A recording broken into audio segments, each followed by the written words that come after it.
welcome back. We fading back in on this Monte Carlo SS build.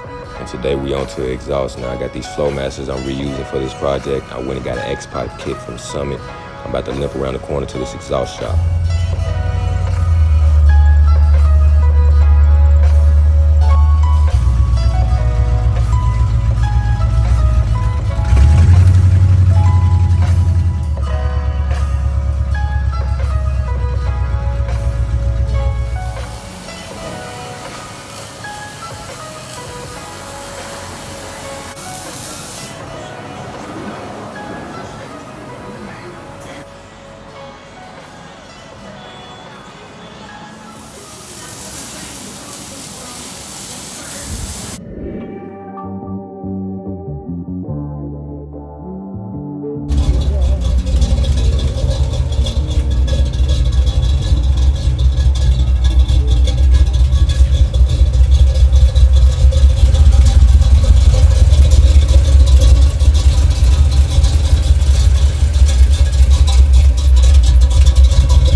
So I've been driving this car for a few days now. I just got a few little complaints that I'm going to have to deal with on future episodes.